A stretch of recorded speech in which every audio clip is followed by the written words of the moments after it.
নইলে গোবিন্দ চরণেই যাওয়ার কথা, কিন্তু যান নাই, তো আবার জন্ম হল, মহাদেব জন্ম দেওয়ালেন। দ্বিতীয় কি বললে, যদি কোনো প্রারব্ধ থেকে যায়।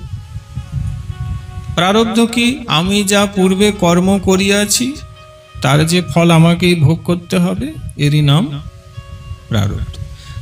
আগের কিছু কর্মফল যা হয়তো শেষ বেলায় ভোগ করে তিনি ভজন থেকে সরে গিয়েছিলেন, অন্তিম সময় অন্য চিন্তা হয়েছিল, কৃষ্ণ চিন্তা করতে পারেননি, কাজেই কৃষ্ণচরণে যেতে পারেন নাই, তাই আবার জন্ম হয়েছে।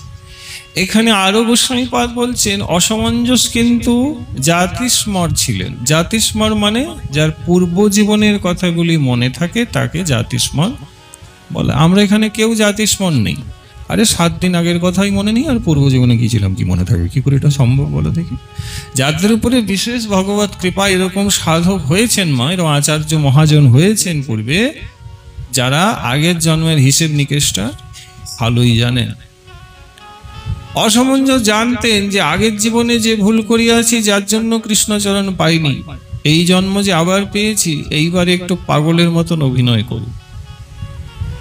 কারণ পূর্ব জীবনে একটু বিচার করে, বুদ্ধি ব্যবহার করে, লোকের সাথে মেলামেশা করে জীবনটা অতিবাহিত করে বিপদ হয়েছে।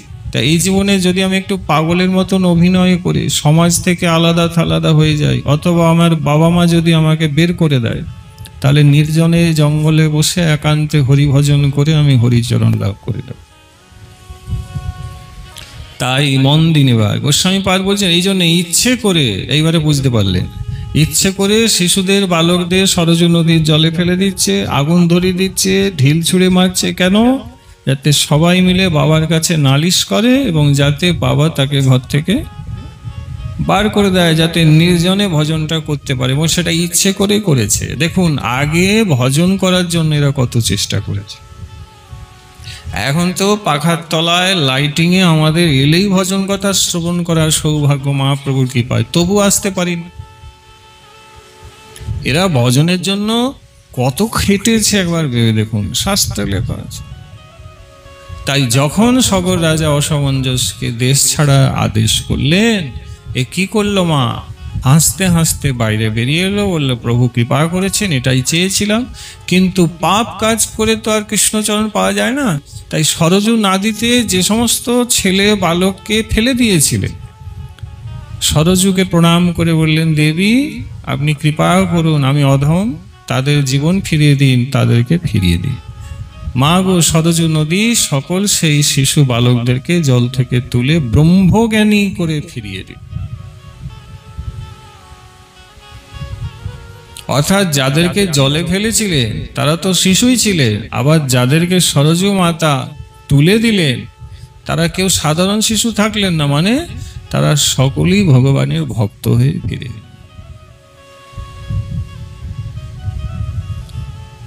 যাদের ঘর আগুন লেগেছিল তাদের ঘর সারিয়ে দিলেন, অলৌকিক কৃপা। অর্থাৎ সবকিছু আগের মতন করে দিয়ে, সবকে সুন্দর করে দিয়ে, আরো বিশেষ কৃপা দান করে অসমঞ্জসজি মহারাজ সব দিনের জন্য রাজ্য ছেড়ে চলে গেল। এদিকে সগর রাজার কানে গেল, হায় সর্বনাশ। প্রজারা বললেন, মহারাজ ভুল সিদ্ধান্ত করেছেন, অসমঞ্জস পাগল ছিল না, পাগল ছিল না, আমাদের সবাই ফিরে এসছে, অলৌকিক লীলা। সগর রাজা বলে, সে কি বলছো? তোমরাই তো বললে সে পাগল। বলে, না না, পাগলের অভিনয় করেছে। হায় হায়, আমার ছেলেকে তো আমি বের করে দিলাম, কোথায় পাবো? রাজা খুঁজলেন চারিদিকে, কিন্তু আর অসমঞ্জসকে খুঁজে পেলেন না। উনি ভজন করতে চলে গেলেন, বলে আগের জীবনের ভুলটা এই জীবনে আমি করবো না। এগুলো শিক্ষা ভাগবতে পায়। ভরতজি মহারাজ যখন হরিণের মায়ায় পড়ে দেহ ছাড়লেন আর হরিণ হয়ে গেলেন, কি গো মা? তো হরিণ হয়ে তিনি বুঝতে পেরেছিলেন যে আমি ভুল করেছি, তাই সেই ভুলটা উনি হরিণ জীবনে শুধরেছেন, মানে বাকি হরিণের সাথে আর মেলামেশা করেন, পরের জীবনটা নষ্ট আর করেননি, শুধরে নিলেন।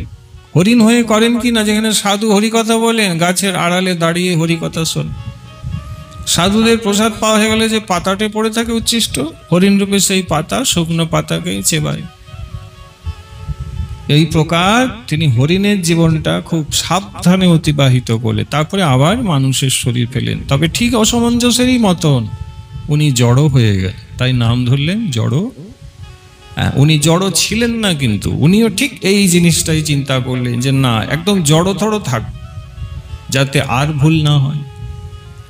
যারা ভজন করবেন তাদেরকে একটু সাবধানে চলতে হবে। এই জন্য আমাদের শাস্ত্র সাধুকে সাবধান করেছে, অসাধুকে সাবধান করে। অসাধুকে সাবধান করার দরকারই নেই, সে তো এমনিতেই অসাধু। কিন্তু সাবধান কাকে হতে হবে?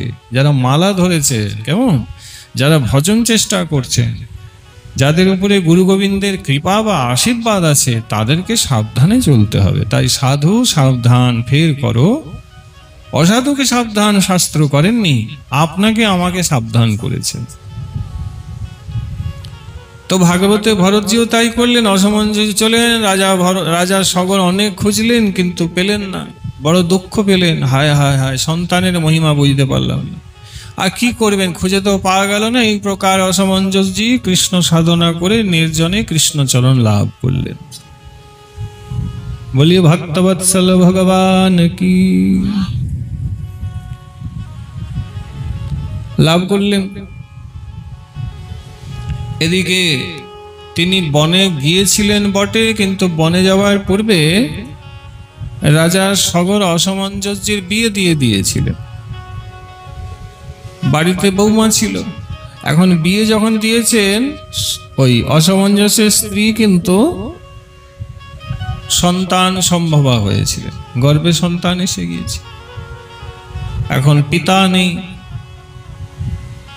সগর রাজা দেখলেন আর কি করা যাবে, বৌমা যথা সময় সন্তানকে জন্ম দিলেন, একটি পুত্র সন্তান। এই অসমঞ্জসেরই ছেলে, এর নাম ছিল অংশুমান। কি নাম ছিল? অংশুমান। অসমঞ্জসের ছেলে, ভাগবতে লেখা আছে অংশুমান। এই অংশুমান দিনে দিনে বড় হয়। ওদিকে সুমতি 60,000 মহাপ্রতাপী ছেলে একদিন সগর রাজাকে বললেন, পিতা আপনি অশ্বমেধ যজ্ঞ অনুষ্ঠান করুন, এবং সারা পৃথিবীতে ধর্ম পালন করতে গেলে বা ধর্মে প্রচার করতে হলে আপনার মতন রাজার প্রয়োজন আছে। আপনি অশ্বমেধ যজ্ঞ করে সারা পৃথিবীকে নিজের আয়ত্তে নিয়ে নিন। 60,000 সন্তানের পরামর্শ মেনে সগর রাজা ঋষিবৃন্দদের পরামর্শ এবং তাদের আনুগত্যে অশ্বমেধ যজ্ঞ আরম্ভ করলেন। অশ্বমেধ যজ্ঞ কি? বলে এই যজ্ঞে একটি ঘোড়াকে ছেড়ে দেওয়া হয়। আগেকার দিনের নিয়মগুলো একটু শুনেন, আমাদের সনাতন ধর্মের নিয়ম অনেকেই জানো না। আগেকার দিনে আমাদের ধর্ম যুদ্ধ করতে শেখায়নি, প্রেম সে বলি। শোনো এবং হৃদয়ে গেঁথে নেওয়ার চেষ্টা করো, পারলে 5 জনকে বলবে, তারাও শিখবে। আগে নিজে শেখো, জানো, এবং পরে 5 জনকে শিখাবে এবং জানাবে। আমাদের হিন্দু ধর্ম, সনাতন ধর্ম হিংসা করতে বা যুদ্ধ করতে শেখায় না। আমাদের নিয়ম কি ছিল? মহাপরাক্রমী যে রাজা হবে, সে ছোটখাটো রাজা যে অধর্মের পথে চলছেন বা প্রজা পালন ঠিক মতন করতে পারছেন না, তাকে ওই মহাপ্রতাপী রাজার আনুগত্যে থাকার জন্য একটি ঘোড়া ছেড়ে দেওয়া হতো। সেই ঘোড়া, যে রাজার ঘোড়া, তার আনুগত্য স্বীকার করলে, অর্থাৎ রাজার আনুগত্য স্বীকার করা হলো। তা যদি না করে, না মানতে চায়, আর ঘোড়াকে যদি বন্দি করে নেয়, তাহলে পরাক্রমী যে রাজা হবেন তিনি মনে করবেন যে আমার সাথে যুদ্ধ করতে চাইছে। তখন এই রাজা তার সাথে যুদ্ধ করেন, ঘোড়া ছাড়িয়ে নেন, তাকে পরাস্ত করে তার রাজ্যত্ব অধীনে নেন। মোট কথা, আমাদের ধর্মে যুদ্ধ করতে শেখায়নি, আগে মীমাংসা শিখিয়েছে। এই অশ্বমেধ যজ্ঞ সগর রাজা তার 60,000 পুত্র পরাক্রমী, তাদের দিকে তাকিয়ে বললেন করব। ঘোড়া ছেড়ে দিলেন। ঘোড়া চারিদিকে ভ্রমণ করে, সগর রাজার ঘোড়া, তার সঙ্গে কেউ পেরে উঠবে না। বাকি যত ছোটখাটো যত পৃথিবীর রাজা ছিল, তারা ঘোড়াকে প্রণাম করেছেন এবং সগর রাজার আনুগত্য স্বীকার করে নিয়েছে। সারা পৃথিবীর একছত্র রাজা যখন সগরজি হয়ে যাবেন অবস্থা, হঠাৎ করে সেই ছেড়ে দেওয়া ঘোড়ার উপরে ইন্দ্রের নজর পড়ল। কার নজর?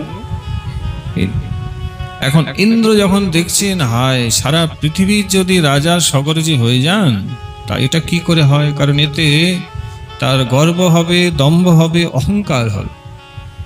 কাজেই একটু কিছু ব্যবস্থা করলে হয়। ইন্দ্র কি করলেন? ওই ছেড়ে দেওয়া হয়েছে যে ঘোড়াটি সগর রাজা, সেই ঘোড়াকে ইন্দ্র নিজে ধরে নিয়ে করলেন কি মা, পাতালে নিয়ে চলে গেলেন। পাতালে কোথায় নিয়ে গেলেন না, ঠিক সেইখানে নিয়ে গেলেন না যেখানে ভগবান কপিলদেব আসনে বসে ভজন করছিলেন। ওই কপিলদেবের আশ্রমে ঘোড়াকে বেঁধে দিয়ে ইন্দ্র চলে গেলেন। এখন এই কাজ অকৃত কার্য ইন্দ্র করে যদি চলে গিয়েছেন, কপিল ভগবান তো ভজনই আছে। এদিকে ঘোড়া খুঁজে না পাওয়া যেতে সগর রাজার 60,000 ছেলের কাছে খোঁজ গেল, ঘোড়া খুঁজে পাওয়া যাচ্ছে না, ঘোড়া নেই। সগরজি বললেন, ঘোড়াটা খুঁজে বার কর, দেখ দেখি গেল কোথায়, কেউ কি বেঁধেছে, তাহলে যুদ্ধ করব। এই 60,000 ছেলে ঘোড়া খুঁজতে খুঁজতে খুঁজতে, বাকিটা আপনারা জানেন, কোথাও খুঁজে যদি পেলেন না, পরবর্তীতে সেই পাতালের নিকটে যদি এলেন, দেখছেন কি এক জটাধারী মুনি কপিল ভগবান আসনে নেত্র বন্ধ করে ভজন করছে, আর তার আশ্রমে ঘোড়াটি বেঁধে রাখা অবস্থায় পড়ে আছে।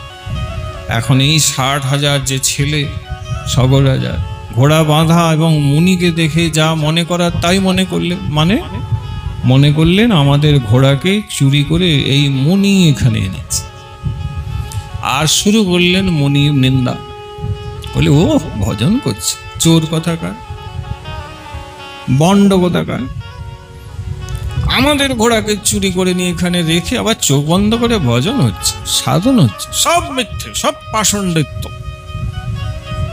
একে মেরে ফেলতে হবে, একে ছেড়ে রাখা যাবে না। এ ঘোড়া আমাদের বেঁধেছে, এত সাহস, জানেন আমরা কে, মহাপরাক্রমী আমরা, 60,000 তারা এসেছে, 60,000 ভাই। বাবা লেখা আছে নানা প্রকারের তারা কিন্তু কপিল ভগবানের নিন্দা করতে শুরু করবে। আর এই নিন্দা করলে প্রথমেই কি হয় মা জানো, অপরাধ। নিন্দা করলে অপরাধ হয়, জেনে করো বা না জেনে করো, করলেই অপরাধ হবে, অপরাধ হয়ে গেল।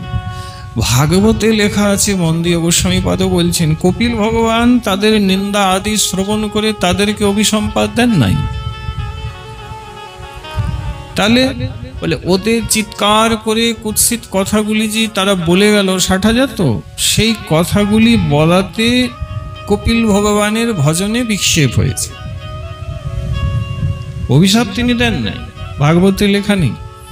ভজনে অসুবিধা হচ্ছে, অস্বস্তি বোধ করছেন, ভজন করতে সমস্যা হচ্ছে দেখে কপিল ভগবান শুধু এটুকুই বলেছেন, উফ কারা এসেছো বলো তো, তোমরা বিরক্ত করছো, তোমাদের বিরক্তিতে আমার ভজনে বড় বাধা হচ্ছে, উফ আর পারছি না। এইটুকু কপিল ভগবানের উফ এইটুকু কথা মুখ দিয়ে উচ্চারণ হওয়া সত্যিই সঙ্গে সঙ্গে ঋষির ওই ভজন ক্ষতি হচ্ছে সেই উফ শব্দের মাধ্যমে।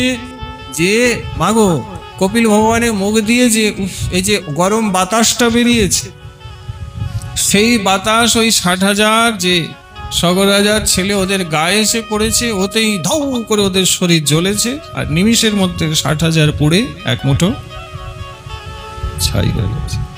এটা আগে জানতেন? আপনি জানতেন না, গোস্বামী পাদে শাস্ত্র পড়তে হবে। এটুকুই জানতেন যে কপিল ভগবান, আবারও এগুলোই বলবে আপনাকে, আমরা বলে দিয়ে যাচ্ছি যে কপিল ভগবান সেই 60,000 সগর রাজার ছেলেকে অভিশাপ দিয়ে দিলেন, কিন্তু ভাগবতে কোথাও দেখাতে পারবেন অভিশাপ কথা লেখাই নেই, কেবল উফ এই গরম বাতাস, ওতেই শেষ। দেখেন বাবা, ভগবান অভিশাপ দেয় না। কোথাও কোন শাস্ত্রে দেখিয়ে দিন যে গোবিন্দ কাউকে অভিশাপ দিয়েছে, দেখান, আপনি দেখাতে পারবেন? এখনো আপনি মনে করতে পারছেন না, পাঠের পরেও মনে করতে পারবেন না, কেন না ভগবান কাউকে অভিশাপ দেয় না। তো কপিল তো ঈশ্বর তত্ত্ব বাবা, তিনি কাউকে অভিশাপ দিবেন, অভিশাপ দেন নাই। ওই বিরক্তি, ভজনে কষ্ট হচ্ছে, বাবা চিৎকার চেঁচামেচি করছে, উফ ওতেই নষ্ট। 60,000 ছেলে নিমিষের মধ্যে শেষ হয়ে গেল, কেউ নেই, পড়ে গেছে। আচ্ছা কিসে পড়লো বাবা? এটাও যেদিন গোস্বামী পাদ বলছেন অপরাধে নষ্ট হয়েছে। এখন সগর রাজার কাছে খবর গেল যে এই প্রকার পাতালে আপনার ছেলেরা গেছিল, কোনো ঋষি তার কাছে অপরাধ হয়েছে, পুড়ে শেষ হয়ে গেছে। ব্যাস, সগর রাজা দেখলো, হায় সর্বনাশ।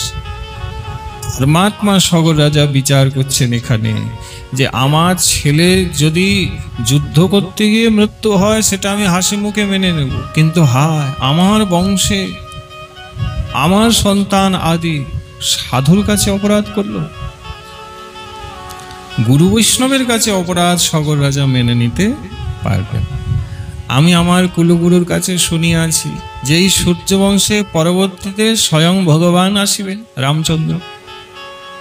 তা যে বংশে ভগবান আসবেন সেই বংশের এত বড় কলঙ্ক আমার মাথায় পড়লো যে আমার ছেলেরা বৈষ্ণব চরণে অপরাধ করেছে, ভগবানের ঋষির চরণে অপরাধ করলো। হায় হায় হায়, এই দুঃখ, এই বিষাদ, এই আক্ষেপ এবং বিলাপে সগর রাজা ছুটে এলেন। তবে একা ছুটে আসেন নাই, কোলে করে নাতিকে সঙ্গে নিয়ে এসেছেন। নাতিটাকে বলো, অংশ, অসামঞ্জস্যের ছেলে। নাতিকে কোলে করে যখন সগর রাজা এসে দেখলেন ঘোড়া বাঁধা রয়েছেন আর কপিল ভগবান আসনে বসে আছে, হাত জোড়ো করলেন, খুব স্তুতি করলেন, প্রার্থনা করলেন, নেত্রোদ্বয় উন্মোলন করে এই অধমকে একবার কৃপা করুন। আহা, রাজা ধর্মাত্মা ছিলেন, কপিল ভগবানের খুব বন্দনা গাইলেন। বাবা প্রসন্ন হয়ে কপিল ভগবান নেত্র খুলে তাকালেন, দেখছেন সগর রাজা নাতিকে নিয়ে দাঁড়িয়ে আছে।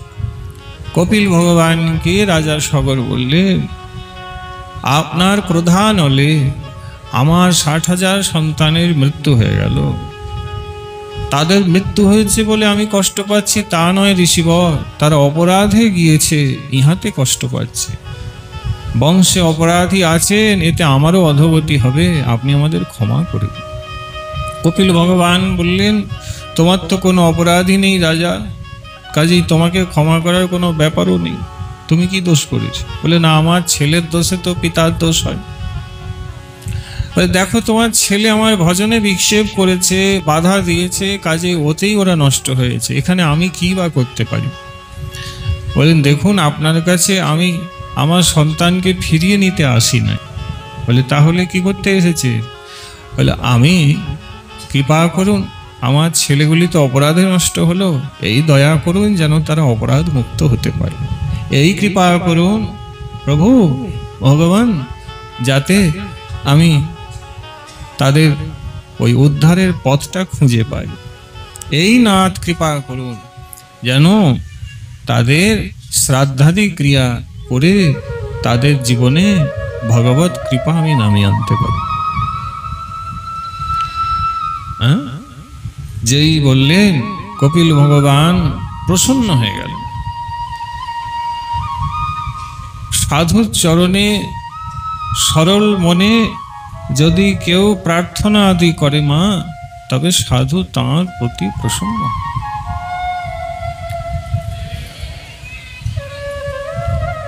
কপিল ভগবান বললেন, দেখুন 60,000 সন্তান তো ফেরানো যায় না, তবে তাদের উদ্ধারের উপায় হচ্ছে বেশ কঠিন। যে উপায় আপনি তাদেরকে কৃপা করতে পারবেন, উদ্ধার করতে পারবেন, সে উপায়টি হচ্ছে যদি মৃত্যুলোকে গঙ্গাকে নামিয়ে আনা যায়। মৃত্যুলোকে গঙ্গাকে নামিয়ে,